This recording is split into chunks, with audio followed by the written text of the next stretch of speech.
Hi everyone.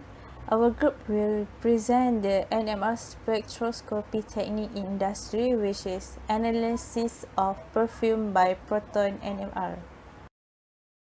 This is our group members, which is me, Nur Fatiha binti Muhammad Nursam, and my friends Nur Atira binti Ayub. Introduction. Nowadays, people love wearing perfume in their daily life. So there are many brands of perfume that have varieties of fragrance and price. However, perfume industry is constantly exposed to the problem counterfeits, with the fast developing parallel market of inspired perfume being an important issue.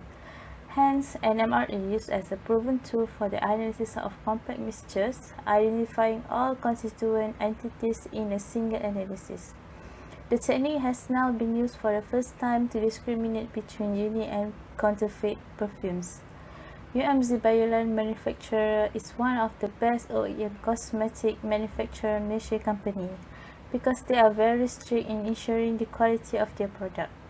Nuclear magnetic resonance (NMR) is a spectroscopy technique which based on the absorption of electromagnetic radiation in the radio frequency region from 4 to 900 MHz by nuclei of the atoms. This offers the prospect of a fast and simple method of discrimination and counterfeit detection of perfumes by using proton NMR spectroscopy. For analysis of perfume, we use proton NMR, which is used to determine the number of hydrogen atom in molecule. Next, to propose a significant technique used. First, 6 counterfeit and 10 inspired perfume were analyzed. 50 microliter of analyzed perfumery product was dissolved in 600 microliter of denatured chloroform. The mixture was added with 2% of tetramethacillin or TMS as an internal standard. Proton NMR spectra were recorded using a Bruker Advanced 2 plus 16.4T spectrometer operating at the 700.08 MHz. All samples were run at 300 Kelvin. The spectra were calibrated at 0 ppm from the TMS peak. All spectral regions were individually corrected using fifth order baseline. Statistical analysis was performed using AMIX 3.9.14. The spectral region from 0 to 8.5 of proton NMR spectra was chosen as input data for PCA analysis.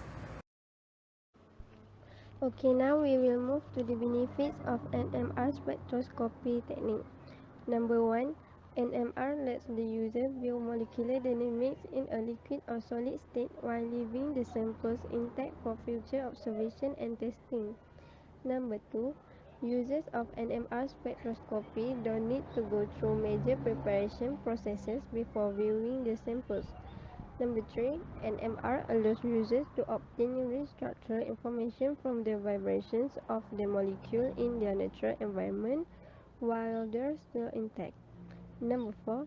NMR spectroscopy simplify and speed up the data acquisition and analysis process. Number 5.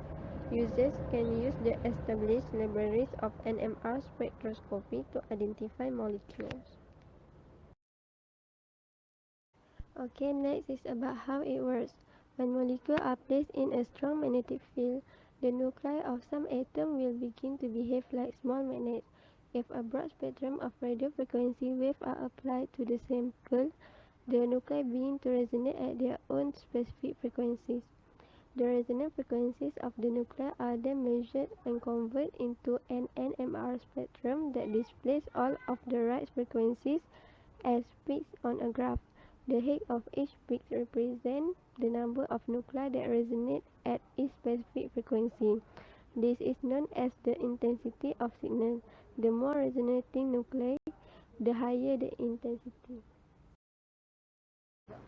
Okay, last is about the conclusion. The first approach for a rapid and reliable discrimination of perfume based on proton NMR has been demonstrated. This method is characterized by very fast and simple sample preparation and allows for discrimination of the authentic, counterfeit and inspired perfume on the basis of the synergic combination of proton and NMR spectroscopy. The data obtained indicate that proton NMR fingerprints may serve as an alternative method to identify a counterfeit product. This shows that NMR spectroscopy is one of the most powerful tools that used to determine the structure of compounds. Generally, NMR spectroscopy gives the information about organic and inorganic compounds. Okay, this is the view of our poster that we have made. Okay, thank you. That's all from us.